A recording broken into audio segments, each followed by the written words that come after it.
today. I have plans tonight, so I had to knock out all of Panama right after we finished going live last night. So this has been a day.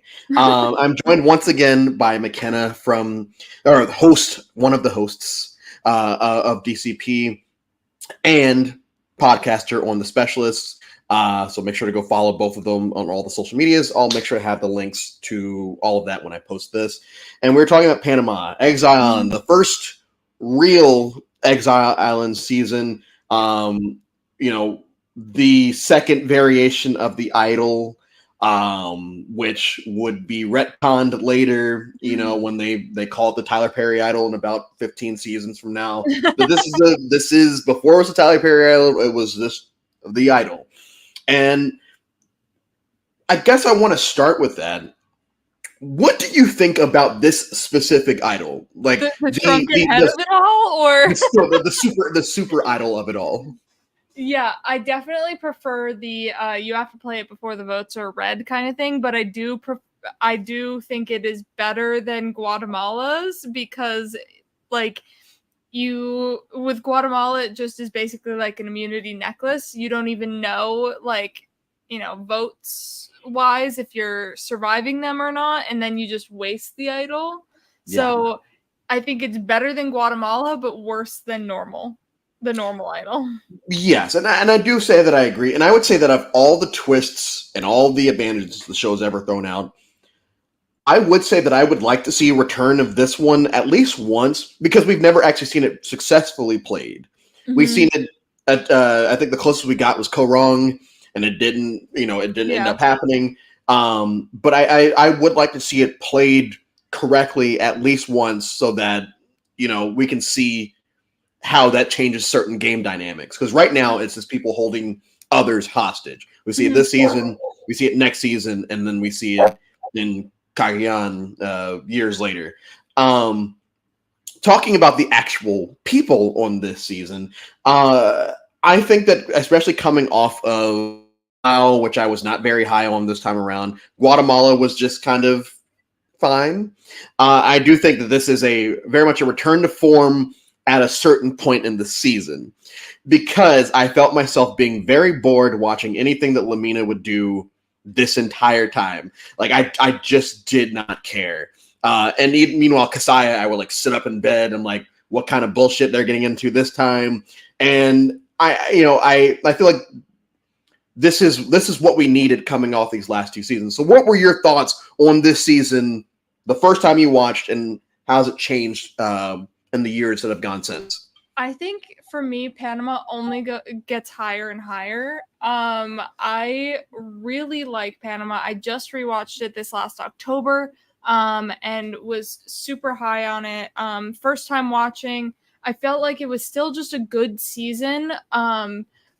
But, I wasn't as into, the strategy of everything. So once you rewatch a lot of it and get to know strategies and just how masterful the 3-2-1 is, it just takes, I think, Panama to a whole nother level. I feel like it is a less intense Gabon, where Gabon, everybody hates each other. Panama, people also hate each other, but it just is has a comedic twist to it, rather than no, we just all hate each other. No, we just all hate each other.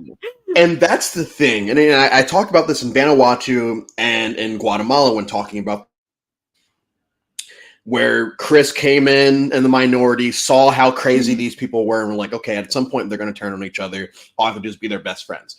Danny does the same thing. Hey, there's Judd and Jamie here being crazy. Let's just wait on them to turn everyone to turn on each other, and I'll be good. This season, I think what really screws Lamina up is the two generic white guys, Nick and Austin. Yes, yeah, come Nick on. and Austin. They just Nick Stanberry and Austin Cardi. Nick, the best Nick thing was his final words, and Austin's was he had some fun confessionals. I think Austin, very underrated confessionalist. But the two of them were basically non-factors. I feel like Sally tried to do a few things. I think what really screws Terry is that he antagonizes. He doesn't do what Chris and Danny did of actually getting in well with these folks. It's just like, okay, I'm just gonna have to beat you all. Sorry, and trying to get these people to turn on each other on his own instead of Chris and Danny, where it's like Chris and Danny kind of sat back and watched. And Danny, once they got rid of the two combustible elements that were Judd and Jamie, she could start to feed people stuff and then start being paranoid. I think Terry started way too early, and I think that's why they weren't able to break up because that Kasaya group. If you put Chris or Danny on that tribe, that Kasaya group doesn't just keep on going all the way. Right. They're going to flip on each other. Yeah. So, what were your thoughts? For going into that merge of Lamina versus Kasaya, did you think that they had any type of chance of flipping the game? And why do you think that it didn't happen? It's hard because I like Terry, but I'm rooting for Kasaya. So I want Terry to do well, and I think he needs Sally, Austin, Nick, he needs these people in the game, but also he was so stubborn of holding on to his idol where he could have maybe changed the game at some point to try and do something. Who knows if that idol is replanted at Exile and we're at a stage in the game where they're not oh, send me to Exile so I can look for the idol. They'd send Terry again, and now Terry has the idol again and can use it. So maybe if Terry wasn't as stingy with the idol, they could have made a move here because they knew where the votes were going pretty much at every point. Yeah. And I know the first time I watched this, I would get annoyed because the first time I watched this, I was rooting for the underdog in the situation, which was Terry, which is ironic because every time I've watched this since then, I'm actively rooting against Terry. Or Terry, as Danielle calls him. Yeah. Terry. But I would get annoyed that he wouldn't do it. He wouldn't play it because I do feel like if you get rid of the right person on Kasaya, everything else just falls into place. They immediately start going after each other. And that's not saying that he didn't do I think the fact that he got the final three with that strategy, I can't sit here and shit on it because he got to the point where he just had to win an immunity challenge to win. And we'll talk about that immunity challenge a little later. For me, I didn't like Lamina for a lot of reasons. One, because they were boring, but two, because they really were stuck on this whole women are weaker thing. And that just kept happening. Yeah, so in a sense, when Austin and Nick had the deciding vote between Sally and Misty and Terry and Dan, basically, and Ruth Marie was just here. And Ruth Marie was she didn't. Icon. Yes, she was just there. She was Ruth there. Marie. But they basically had the choice: do they go with the girls or do they go with the guys? And I don't know if it was necessarily. It was tribe strength because Terry just kept beasting everything. I think they were having good relationships with the girls, but Terry is just such a dominant force that if you don't keep him around, you are just even worse off. Yeah. Oh, and I'm not even saying getting rid of Terry. It's just more you looking at them that the round that Dan Fuego goes home, they're so sad because Sally's not there to be the scapegoat for both of them kind of screwing up the puzzle during the challenge. Which, by the way, the preview for that episode where Jeff's and for the first time ever, something happens at a tribal that'll knock your boots off or whatever. I'm like, oh God, it's the Dan Fuego tribal, which is not. There's nothing exciting that actually happens during it. It's heart-wrenching, Andrew. It's not. It's not. I don't care. I do not care at all. I don't care. Because Lamina is so boring to me that's cool. Okay, but the moment where Terry's on Exile and they eat all the rice and beans and then they have severe gastrointestinal distress. Yes, that was a fun. The two scenes that we got of Misty trying to flirt with them, that was fun, I guess. But every time Lamina would end up on the screen, it's all right, let me just get on my phone for a bit because I don't care about any of these people besides maybe Sally because she's cute. But Terry, I compare Terry to the entire season of Palau where the allure kind of wears off once you know what Terry is, which is the challenge beast at the merge. Yeah. once you know that, it's like, okay, yeah, Terry's storyline was going to be on the wrong side of the vote at the merge almost the entire time, and he's going to win all the immunities, and that's it. But like with Kasaya, it's always fun to watch different people every time I watch this season. Of yes, Sari is a very easy one to watch, but then you try to watch Shane and you try to see the game from Shane's eyes, which is a lot. You try to see it from the winner's eyes. You try to watch it from Aris's eyes, and watching it this time, Aris gets really one piece of negative content in the entire season, and he plays it off as a positive during Final Tribal, where he's like, "Oh yeah, I told Melinda she was going home." It's like, yeah, that scene annoyed the shit out of me the first time I watched it, and this time I watched it. But the fact that he was able to play it up as like, "Oh yeah, I told Melinda because I didn't want her to be blindsided." And this time I watched for Danielle. And I do think that Danielle is very underrated as a player. Captain of sports. The captain of sports. I have a question for you, and it's more Heroes versus Villains related, but we get her origin story here. Is Danielle a villain in Heroes versus Villains, 1, because she's on Kasaya, or 2, because she voted out Terry?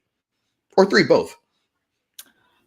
I'd say majority is Kasaya, because they are just such the negative Nancys of the season. I don't think necessarily voting out Terry is like her reason for being a villain, but I could see why it is a reason why some people are saying she's villainous, because he was like the All-American guy, but Aris was like the high school All-American, where Terry was like the All-American dad. Yes, and I would say that I think it's more because she got rid of America's sweetheart, which once again I don't like. I'm not the biggest fan of. Stephanie is a hero. But sorry, we're on. Oh yeah, we're on. But Stephanie, like she's America's sweetheart. I don't even want to talk about Stephanie. But with Terry, I mean, I've been very vocal. I don't really care about physical comp beasts or anything like that. That's never really stood out to me. And when people talk about honor and integrity and lying and camp life, it's like I don't care about any of this stuff. I really don't. And I understand the era that we're in, that is a thing. And this is now 12 seasons in a row that one of the finalists has mentioned the phrase honor and integrity. And every time they cut to someone rolling their eyes, and it's like, yeah, I'd do the same thing.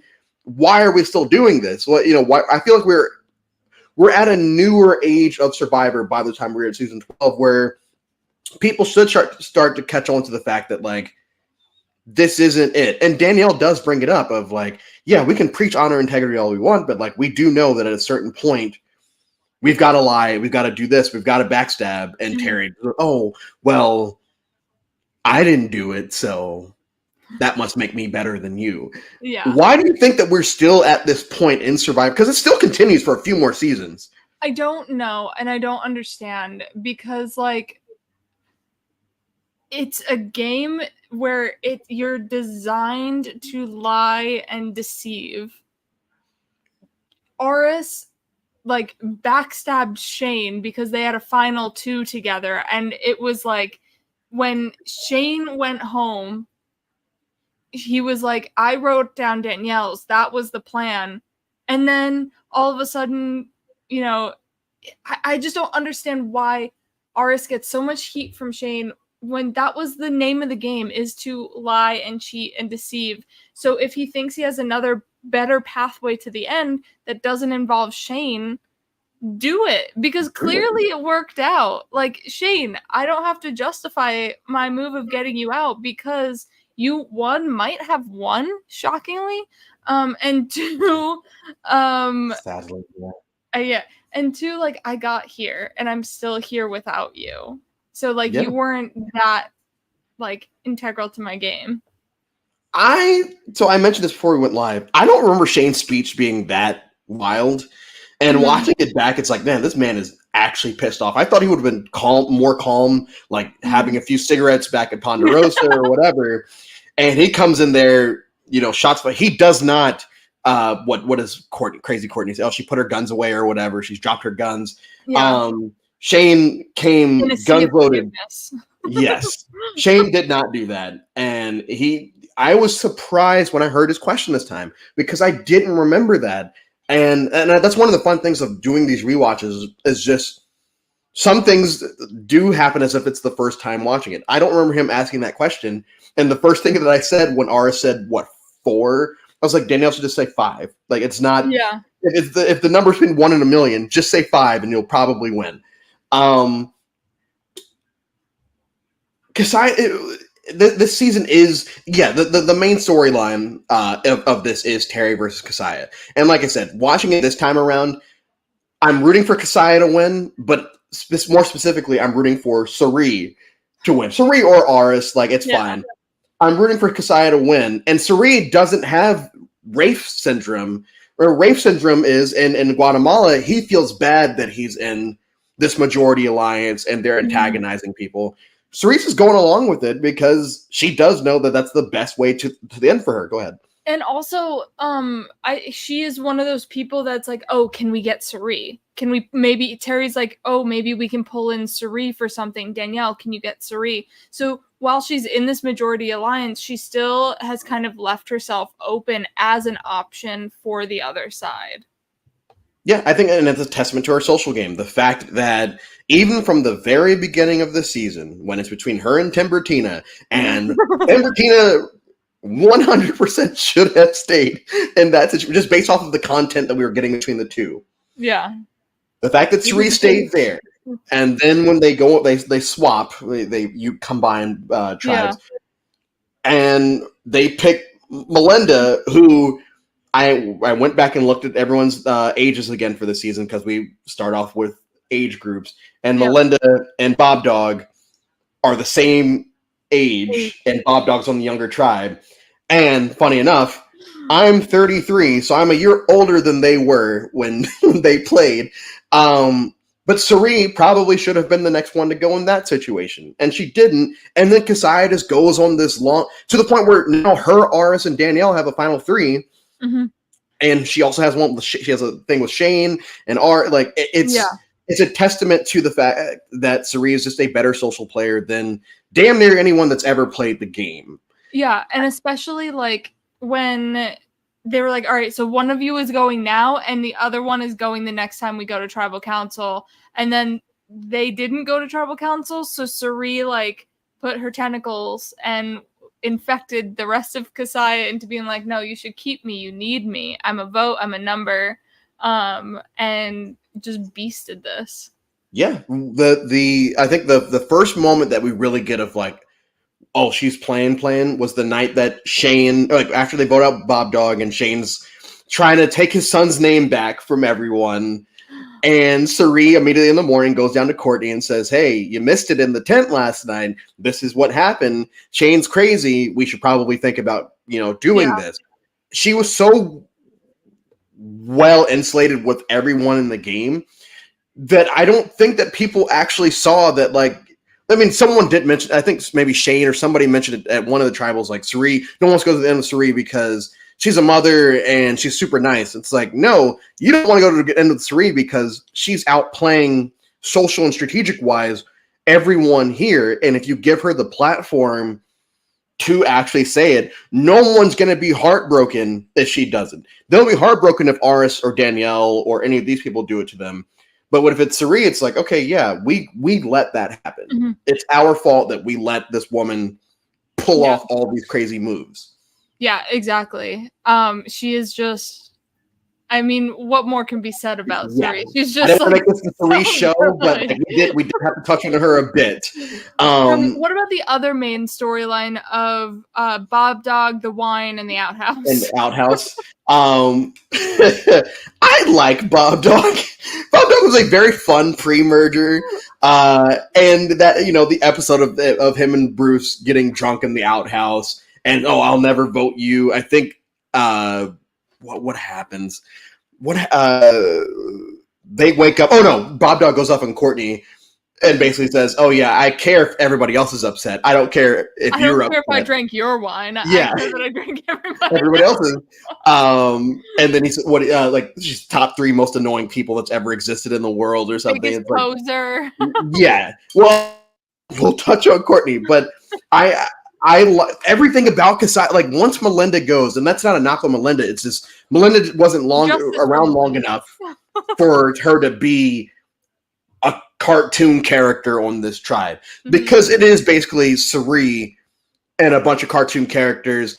I would say that Aris is the closest person to not being one, but he does have his whole episode 1 thing of his yoga thing, and yeah, it's like okay, cool. But he has to be portrayed as the straight man here because he wins. But there's no winner. He also has Terry. Someone called Terry a ambulance. Terry's crying on the course. We'll get to their rivalry, but Kasai is such an iconic tribe that I think it saves this season from being boring. Yeah, sure. I think that this season had all the tools to be a very boring season, and I think that because people wanted to see what was going on with Kasai, and the fact that they lasted all the way to the merge, and the people that were losing on Kasai doesn't take away from the entertainment, because once the Lamina folks are gone from the merge, we lose Bruce first because he can't. Yeah, because he can't poop. Yeah. All because he can't poop. We lose Bruce first, which is probably the least entertaining of the 6, even though Bruce is very entertaining. We lose Bruce first. We lose Courtney next, which, God.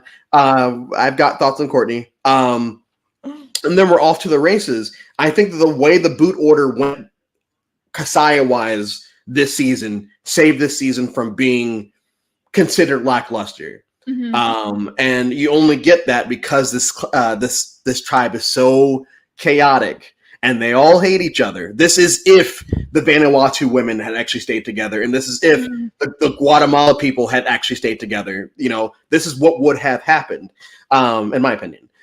Why has Kasaya stood the test of time? Because this is almost 20 years ago. I think because there's no same characters. They're all so different and so polarizing in their own ways, where in Guatemala or in Vanuatu, sometimes you might get confused on some people, or what did they do, their kind of background. I think all of Kasaya really gets a spotlight, where I think some other seasons might not highlight a lot of their characters. In Vanuatu, maybe Leanne and Julie could get a little bit more screen time, so I am a little bit more saddened when they leave or something like that, or a little bit more shocked at the blind side, where when Courtney goes, it's it's an all-time move. The world. It's crazy. It's an all-time move, and the fact that the winner of the season is probably the most vanilla of that group, and I like Aris, but of that 6, Aris is very clearly okay, yeah, Aris, what do I know about him? He wins, and he has a rivalry with Terry that really doesn't start to take the forefront of the season until after the rest of Lamina are gone. That's when we start to get the Terry Aris storyline. But Courtney is just, even the way she's being portrayed, it's just I feel like I'd be so annoyed with her out there. I feel like Sari would be my best friend. I feel like Danielle would be someone that I would look at, but also I strategize with. I feel like I would hate Shane. But I also understood why Shane just kept sticking around. And they bring it up during the one reward challenge where Cerise says something like, oh yeah, Danielle and Courtney are very easily sucked back into Shane's, all he has to do is apologize. And they are immediately back in. And then when she goes on the other reward with Aris and Danielle, and she says, yeah, Courtney has a crush on Aris, or Courtney has a crush on Shane. That's why she keeps getting sucked in. And it's I mean, I don't know if I necessarily buy that, but there's a lot of times this season that Shane has antagonized both of them, and they have continuously gone back to him. I'll find you in your shitty little apartment. That the way that scene is filmed or is shown is so funny because they play it as if it's the punchline of a joke. It's I'm going to find you and I'm going to kill you in your shitty little apartment. And then it cuts and there's like a stare down. And she's like, oh, yes, my apartment's not shitty. And it's like, oh, you get it because it's ironic because you thought she was going to bring up the fact that he said he was going to kill her, like what a regular person would do. And then he flips out. Well, duh, because I don't know your apartment. Yeah. Yeah. I was. Did he say it was a? Oh, yeah, it was an adjective. Yeah.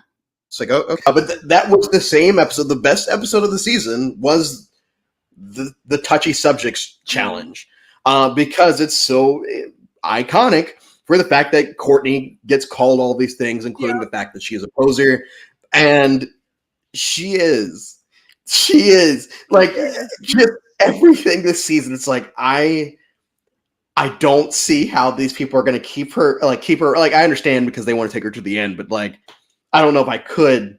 The dreads are the least of my worries. Like I don't care. Just everything else is like I don't want you here. Who was your favorite Kasaya member? Like just for you personally. I mean, it has to be Suri. Suri is definitely 100% my favorite Kasaya member. I'm not an Aris fan. I appreciate his win and like what he did and everything like that, but just was never really big on Aris. I think Danielle would probably, Shane would probably be my second just for entertainment value, not necessarily like full strategy, but Shane is just always gold. And then probably my third would be Danielle. I would say Suri first. I would say Bruce second, especially this time around. Only because every time Bruce had moments, like especially when he was doing like his karate beach or whatever, I felt relaxed, and that's like it was always very therapeutic. Yeah, and then Courtney fucked it up because Courtney's the worst. But I loved Bruce this time around. Like it was his episode where Courtney's like, "Can I sing to you?" And he's like, "No." And then she starts singing anyway, and he's like, "No, please, God, just go away." I really like Bruce's time, and I would say that Danielle's probably number 3. The first time I watched this season, I hated Shane. The second and third time I watched it, I'm like, okay, I understand Shane as a character. Mm-hmm. This time around, I think I went back. I don't hate anyway, but I wasn't the biggest fan of Shane this time around, only because just from beginning, going all the way back to the beginning of him wanting to quit, him changing his mind, him swearing on his son's life, which once again I don't care about, but the fact that he went through all these things to make sure that he got his son's name back, as if this kid is absolutely going to hell if you don't do this. The fact that he called Suri 300 pounds and called Danielle a bitch. It's like, what is happening here?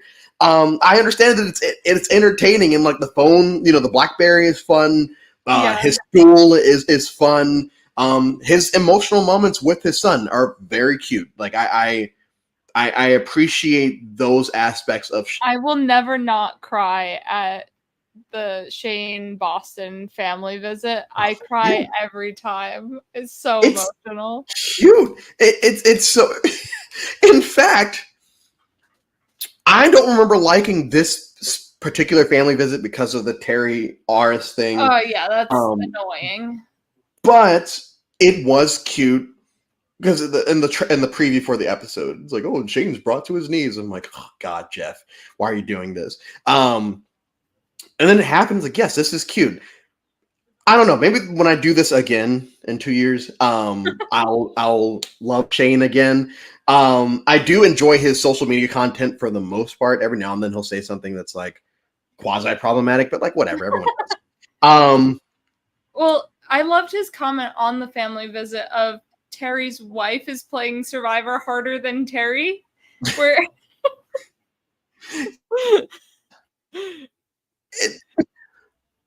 I won't. We can talk about Terry now a little bit more. The reason I don't, particularly, I'm not the biggest fan of Terry, is I don't really like challenge beasts. I don't like people that put a whole bunch of stock into honor, integrity, camp life, and all that. Even though I understand that this is the time period that we're in, and I don't like that Terry Aris, where he's basically talking down to Aris, saying, "Oh yeah, until you get married, you don't understand what this is like." It's like, dude, no. For me, I mean, my mom wouldn't be my rock. My significant other wouldn't be. I don't know. I can't sit here and say who my rock would be in that situation. But you can't tell other people. It's obviously me. Yeah, I mean, well, I know it could just be a friend of mine that is my rock out there. But like the fact that Terry is sitting there telling Aris, "Oh, well, you don't understand until you're married." It's like that's very holier than thou. It's very Andrew Savage-esque almost. And I know you mentioned beforehand that you are a fan of Terry. So where does this come from? I do like a challenge beast. I like the underdog. And so I think the physical game, while not the most important, I think should be taken into account, where I think it just gets overlooked a lot in Final Tribal Council, which is very contradictory to my love for the Sarah Lucina win in Game Changers and not the Brad Culpepper win. But I do think like watching him just absolutely need to win immunity every single time is just so like, can he do it? Can he do it? Can he do it? And everyone has their problematic moments. And I think the whole Aris, your mom doesn't mean as much as my wife thing was very problematic. But I don't know, just watching him try to destroy the Kasaya 6 was entertaining for me, even though he couldn't do it. He was like drawing dead at every turn. Yeah, it's a fun rivalry. I'll absolutely agree with you on that. It's funny that I don't like Challenge Beasts because in like a month I'm going to be talking about one of my least favorite seasons, Worlds Apart, where I am actively rooting for the Challenge Beasts in that season, and I feel like the storylines are absolutely the same of one person trying to overcome this big alliance. Except for when Worlds Apart, I'm actively rooting for Mike every single time because everyone else is either so hateable or our Mama C, who I enjoy, but is a part of this group. Yeah. This season is the exact same, where it's like, yes, this Kasaya 6 is not, you know, they're very chaotic, but like Cerie's there. I can't like not root for them because Cerie's there. And Terry has his whole bro thing and honor and integrity. And it's like, why are we still preaching this? Why? I don't know. I think it's also because I'm not compelled to root for Aris either. So like I kind of just picked a side, and the underdog won out over the like Kasaya dominating part of it. So in a Terry versus Aris, I lean more Terry because he's also how much older than Aris and kicking 46 and Aris is like 24 and kicking his ass the entire time. Like that's awesome. And I love when he comes back in Second Chances too and is robbed. I prefer Terry in Second Chances. I like Terry 2.0. Because he is among all these not bigger personalities, but he's among all these other big personalities, and we don't get any negative Terry content. And like he's in the boys club, but like it doesn't really matter. And I believe he does that like hero challenge where it's Jeremy, Terry, and Savage. I don't. Is it? Yeah, I guess it could be Savage because Savage. It was like the older guys. Like Joe didn't do it. Yeah, I think it was the three of them. But it's like he just. I don't know. He has this just energy that I. And he'd been in his 50s at that point. Yeah, he would have been in his 50s at that point. All right, bring him for 50 now. Yeah. Well, we'll get to that at the end of this because this is the first season that we don't have a legitimate endurance challenge for Final 3. Like it's endurance, but it's not the craziness that we've gotten the first 11 seasons. Yeah, I have issues with this challenge. Why?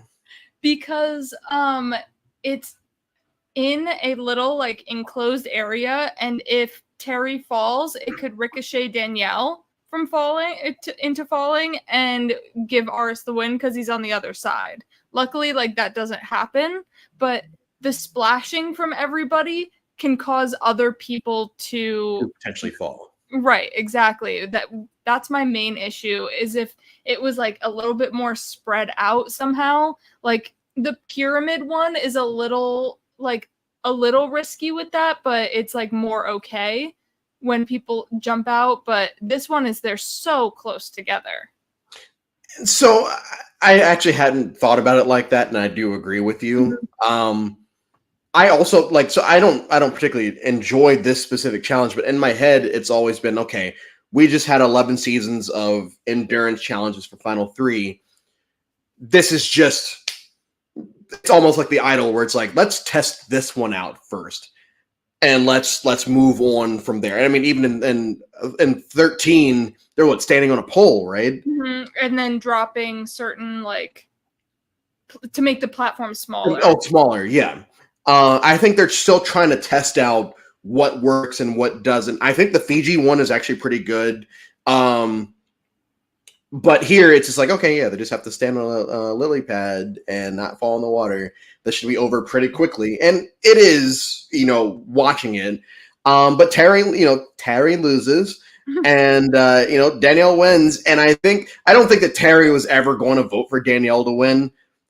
But because they made a deal, and she had gone back on it twice now, I think, at this point, and because she's a woman, I'm just kidding. I think that's I won't say that it cost her the game, because she still lost 5-2. Yeah.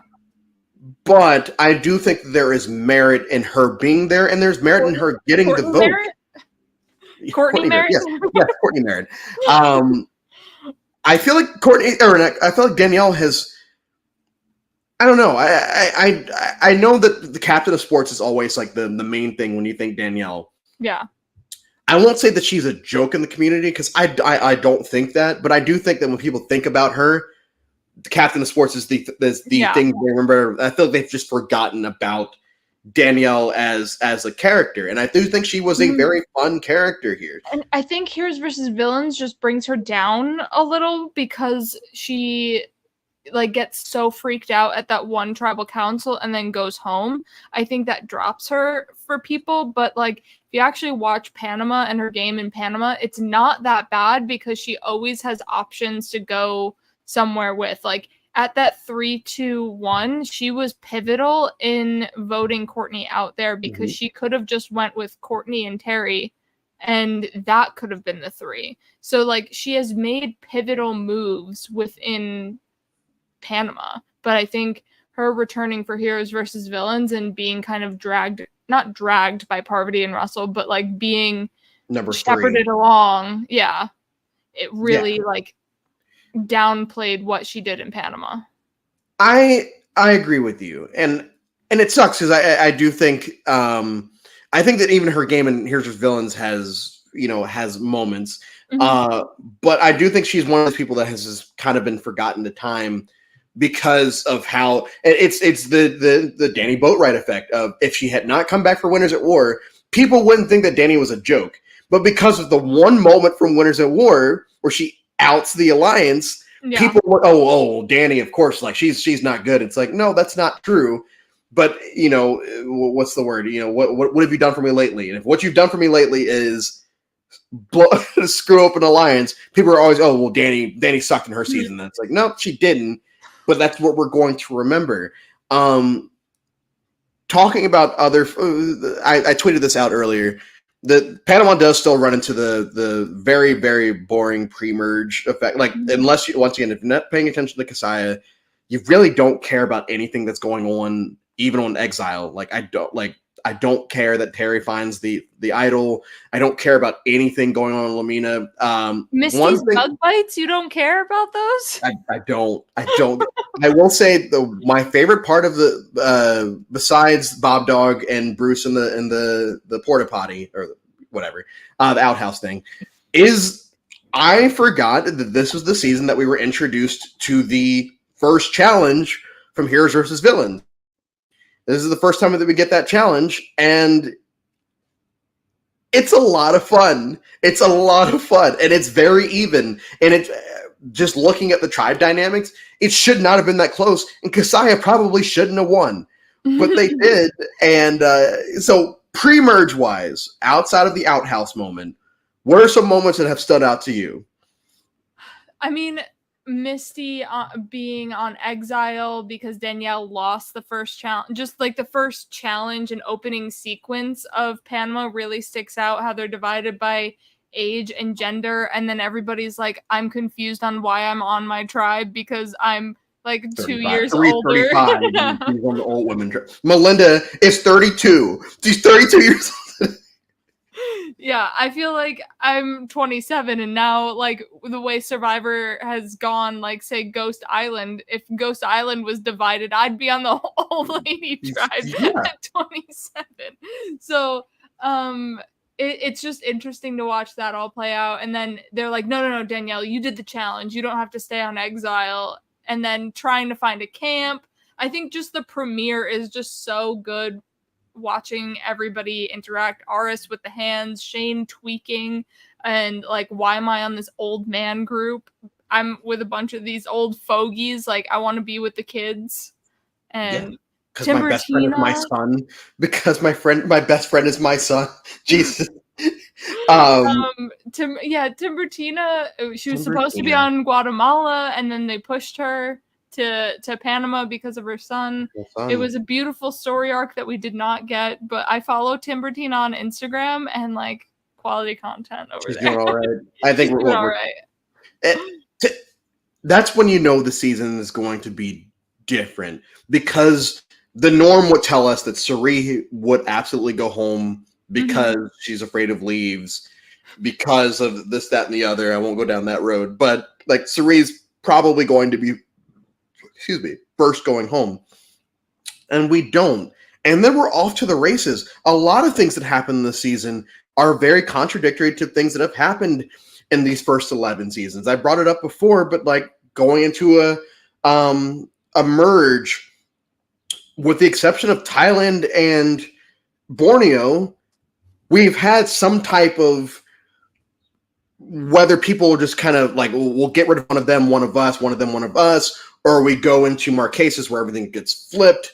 There's Vanuatu and Guatemala where, the last person does their thing. We haven't seen something where it's just like, wow, this is actually a pretty much a quasi pagonging, but it's not boring. Yeah, it's not boring to watch, because which one's going to break first, this alliance or this guy that we can't beat? And when we finally do beat him, it's Final Four, and he has this super idol, and he still doesn't catch the votes that round. Like, they couldn't. Yes, I think it was smart for them to not. Whatever. The fact that he was able to hold everyone hostage with this, and we're going to get it again next season, but in that situation's a little different. I think the idol did its job this specific season. Yeah. This super idol wouldn't work in a lot of other seasons, but I think to help the storyline this season, it needed to be there, and Terry needed to be the one that had it. Yeah, exactly.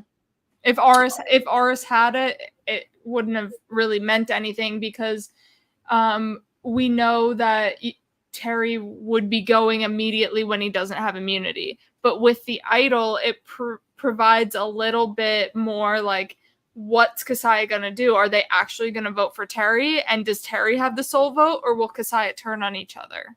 Yeah. As we start to wrap things up, wow, I can't believe we've actually been talking for 45 minutes. It feels like we just got here. Cook Islands is starting, but I paused it because I'm probably not going to start till later. Any final thoughts on Panama? This being our first exile island, this being our first time with a more similar idol to what we get later with Kasaya, our first time with Suri. Final thoughts on it? I think it is just a top tier Survivor season. on this last rewatch, it like skyrocketed in rankings for me. And I think it is just such an enjoyable watch where it has the comedy, it has the heartfelt moments, it has the strategy, it just has a lot of good overall like boxes that are checked while still being old school and have that old school feel for those who like old school Survivor or want an old school season to rewatch. I think Panama is like one of the number one seasons I would recommend because it is just top tier. I do really like Exile Island. I did get burnt out from it, but I think it should be brought back as a game mechanic and not like an Edge of Extinction or Redemption. Like give us traditional Exile Island where it's like the whole game, not just like Julia Sokolowski on Exile for a hot sec because they swapped weird. Or Debbie on Exile. With Cochran, yeah. The Cochran boat. Yeah, exactly. Like give us a full season where we have Exile Island back and it's just provides such a good game mechanic that they use throughout the next few good chunk of seasons. And Panama's just so good. Watching it, so because I started this last night and because I finally called it quits like early this morning, in my head Panama was sitting at like a 3.5 only because Lamina, but waking up today, getting through the first couple of booths and everything, Austin and Nick, Yep, are they Austin and Nick? Okay. They're not as boring as generic white men of the past. I'm looking at Guatemala and Palau. But once we get past those votes, it does. The season it's so fun. Mm-hmm. And I mentioned this before we went live. The finale is actually not the best. And I think it's because the penultimate episode ends with the final four fire making starting. Yep. We start with that at the beginning of the final episode. And then, they have a reward challenge, which I didn't really care about. The final immunity, which was compelling, I guess, until Terry falls. And it's like, okay, well, both of these people are not going to take Terry. So, and then final tribal, I didn't like this final tribal on either end. Like, I felt like Aris and Danielle were very stoic. Mm-hmm. And I feel like the jury... I don't know. Who Austin was fine. Sari was fine. Courtney, I was just like, I just shook my head the entire time. Like, what the hell are you talking about? Yeah. Shane was a lot more bitter than I remembered him. Mm-hmm. It was just a very forgettable final tribal, and that doesn't take away from everything else. Yeah. As compared to Australia, where the finale does just suck the wind out of everything that had happened in the season. So I'm going to give Panama a 4. I'm going to give it a 4 out of 5. I think that the cast, specifically on Kasaya, even a twist of starting off with 4 tribes that mean those tribes mean nothing. No. And especially if the older women because they were older women and the younger men were tied during that first challenge. The older women had actually won that challenge. This season is probably even crazier, even though we probably lose Shane. No, Shane's on the old tribe. Who do we lose? We probably lose Bob Dog because he's black. So we probably lose Bob Dog. No, I don't know who we would lose there, but we might lose Aris because of his weird hand thing. Yeah, we could. This could be where Aris leaves. We will be having McKenna back tomorrow. Oh no, tomorrow. Hold on, we have 2 things we have to talk about. Oh yes. One, we've had how many people have we had come back? Aris, Danielle, Sari, Aris, Danielle, Terry. And Terry. Are those the 4 that we needed? Were there any other people that we should have had at some point? My answer is very clearly Shane, though, yeah. Yeah, I mean, he's been snubbed for so many seasons. Like Heroes versus Villains, he didn't get on the cast for Second Chances. So Shane is the 100% answer here. Shane is I don't think that there's anybody else. You don't want to see Austin Cardi back? Is he the one with the long hair? Uh, honestly, like Bob Dog was a fun character, but he played his role here. Bruce was a fun character, but he played his role here. Mhm. Courtney, everyone Played fits her role so well here. in this season. Everyone fits so well in the season. I don't need anyone besides the winner. If the winner, the Danielle, like I was shocked to see her on Heroes versus Villains, especially as a villain, but I got it. I understood why America voted for Terry. And who am I missing? Oh, Sari, duh. Yeah. And like, come on, like, and Sari, everyone has this On Boston Legend Rob Star. problem of Boston Rob always being on everything. I don't think I've ever heard anyone complain about Sari just randomly being on things because it's Sari. You can't hate that Sari is there, and she finally got her win in the Traders because you remove all challenges and you just make it social strategic. She's going to win every single time. Season 50. Is there anyone you are dying to see being on season 50? I'd like to see Terry on season 50 because we got his game cut short in Second Chances. I think he would add a fun element to it, but I obviously don't want Terry, but I think he'll be in his 60s now. Sari's a very obvious answer. Well, yes, I was trying to go like maybe outside. Yeah, outside of Sari, like there's not anyone. I don't think there's anyone from this season that I would want to see on 50. Ruth Marie, I would love to see Ruth Marie come back and her like 2 confessionals. Bring back Timbertina. She needs that redemption. Yes, bring back Timbertina. I think we're all dying to see what's her face, Misty. Sally. I like Sally. Sally's fine. But yeah, we're gonna have McKenna back tomorrow night for Cook Islands. That should be around 9:30. Like the schedule's all weird now because it's the weekend, but like, or it is the weekend. What's today? Thursday? Oh, it's Thursday. Thursday. It's not the weekend yet, but I have a life tonight.